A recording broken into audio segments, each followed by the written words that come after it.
Hi everybody, I'm Amy from the Cauldron, and in today's episode of Dye Time I'm dyeing this 100% cotton t-shirt.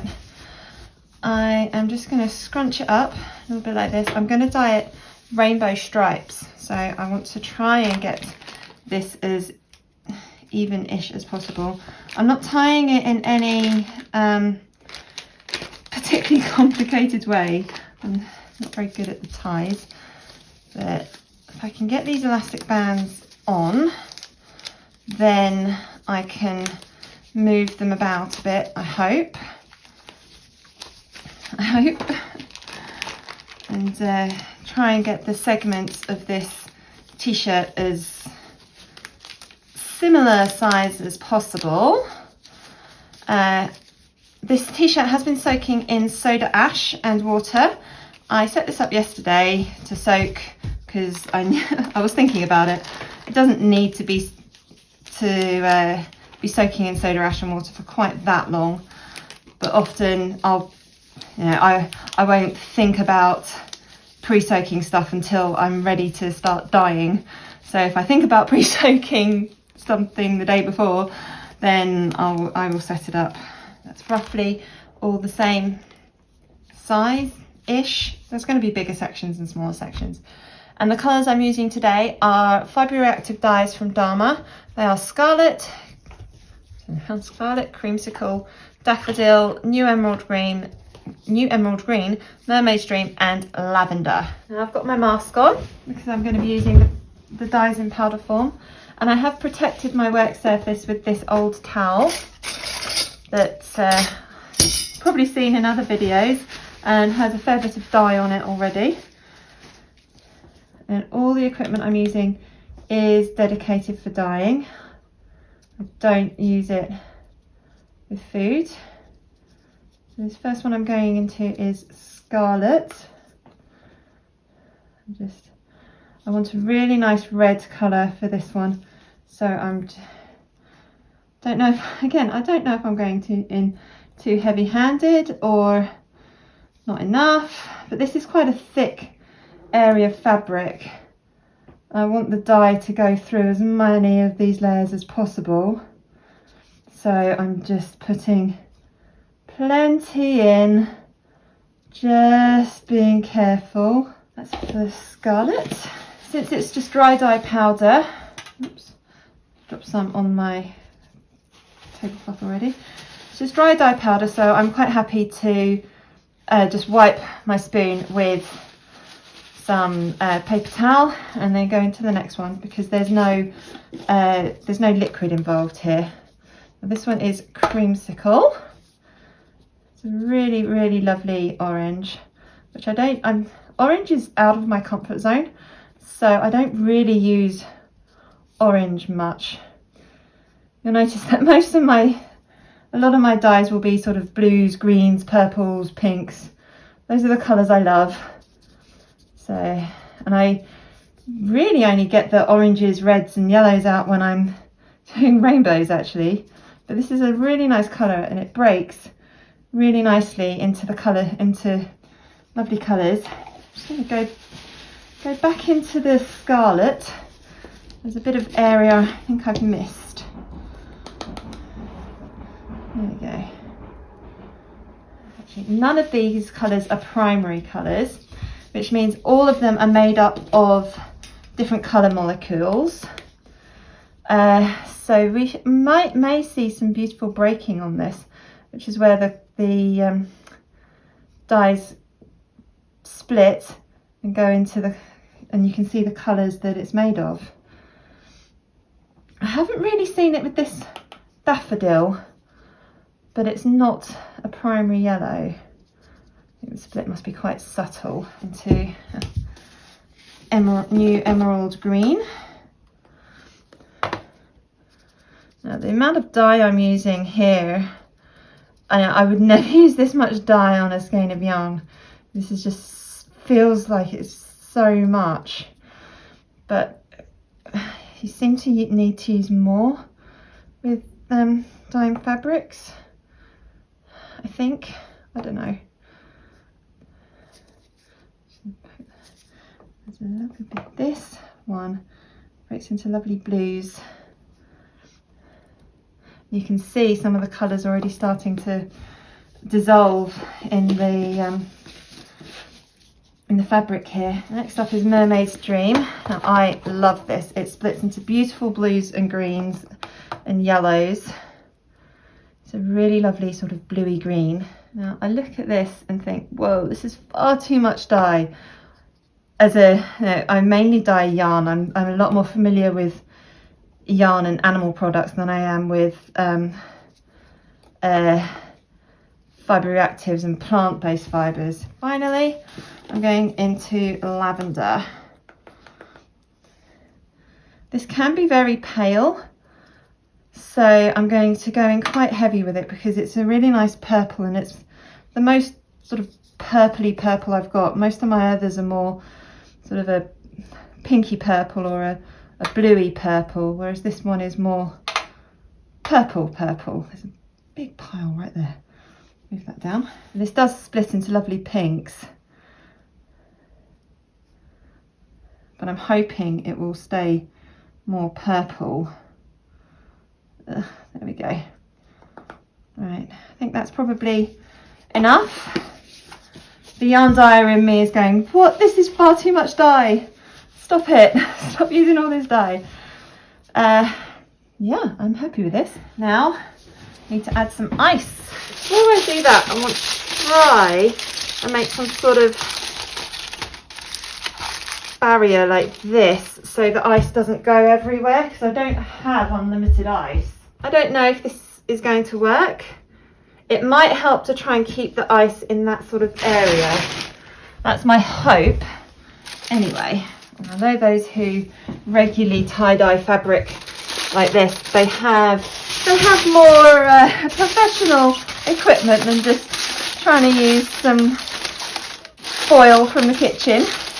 Well, let's give it a go. This may or may not work. And I don't even know if I've got enough ice, but let's see. So now I am just going to leave this right where I'm going to move it. Ah, no, stop.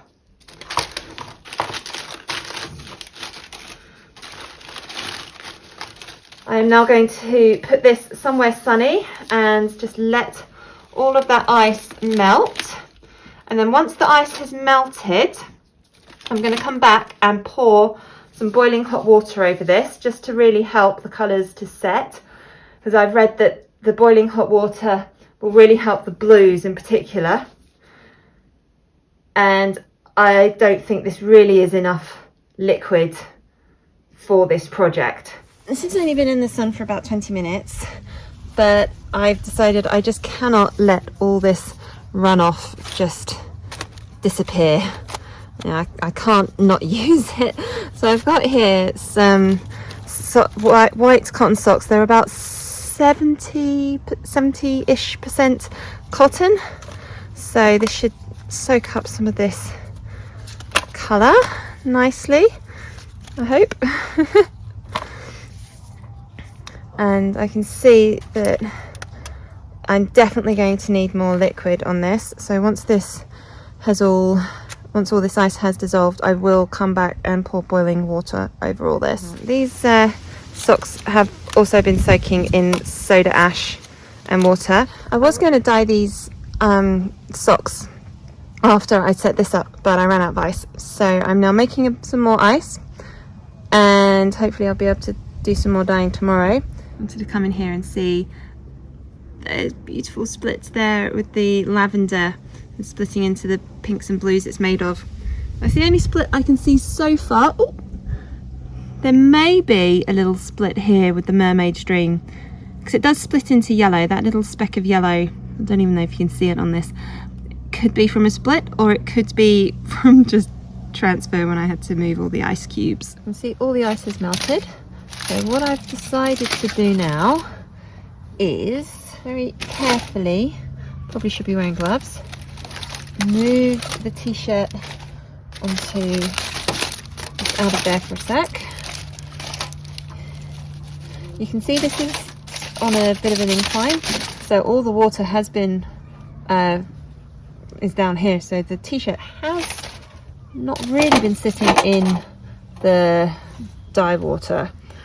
But what I'm going to do now is, yeah, definitely should have worn gloves. So I've got a kettle of boiling water here. I'm going to pour the boiling water on top very carefully. Hoping this won't wash out the dye. Definitely looks like I need more of that purple. I am just going to add some more lavender over there.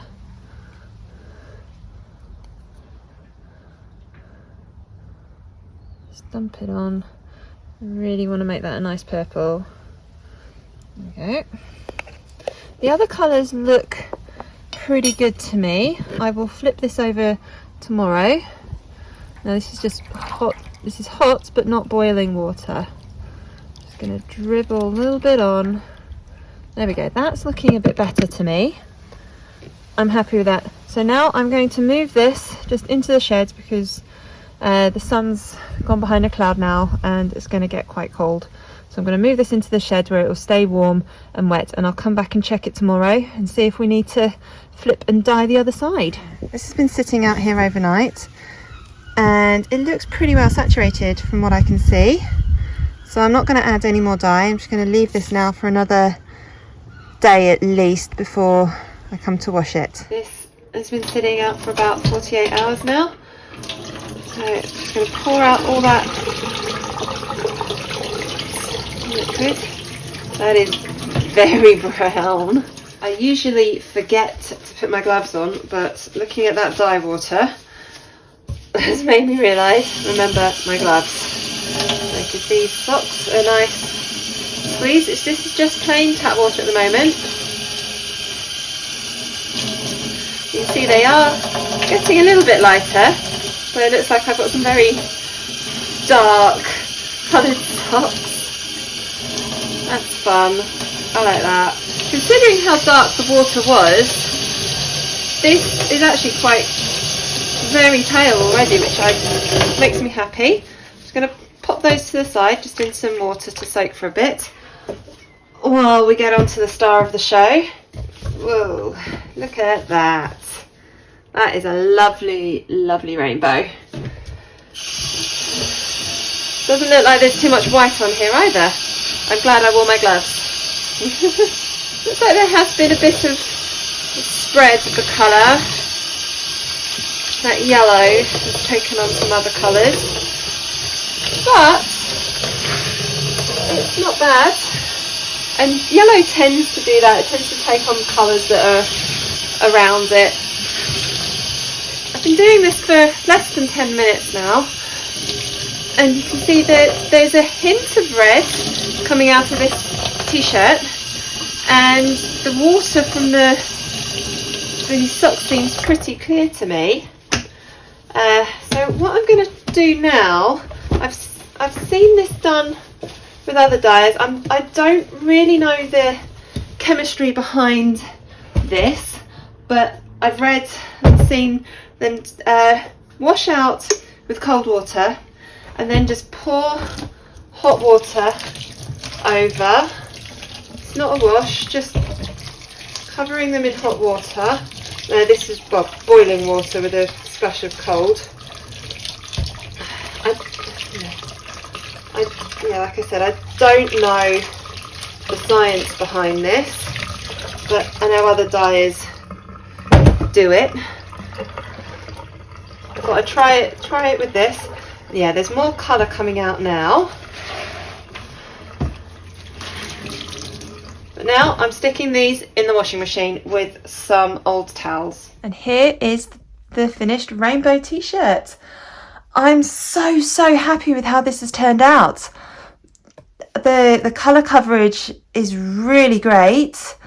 There's a little bit of breaking sort of in the lavender here, but it looks like the Mermaid's Dream has nicely blended with the lavender, which is why I picked those two colours, because I thought they would blend nicely. And the same with the green. I think that was New Emerald Green. I just think they've blended really nicely together. And we've still got plenty of yellow up the top there, and I probably could have done a bit more orange and red, but no, I think that's great. I love sort of the pattern it's created there. And if we have a look on the back, you can see, yeah, the colour has gone through nicely, and yeah, there's a little bit of colour spread there, but that's kind of all part of the charm of hand-dyed things. It's not going to be a solid line there between the colours because I'm not a machine. I can't physically do that. Yeah, the whole blending just works, I think. I think it works really, really well on this t-shirt. And not forgetting the socks that I added in as well. I think this is probably where most of the orange and red has gone into this sock. There seems to be a lot of orange and red in this one, whereas this one, I think I must have stuck that in the lavender that was coming out, because that toe is nicely purple and the rest of it's sort of a nice muted rusty colour blend of all the colours, which I think look great. I couldn't repeat these socks. I think they look lovely, and it's a good way to use up a little bit of that extra dye. So thank you so much for watching this video. I really hope you enjoyed it. Do please click like and subscribe to my channel. Make sure you've got notifications turned on so you don't miss any new videos. Thank you so much for watching.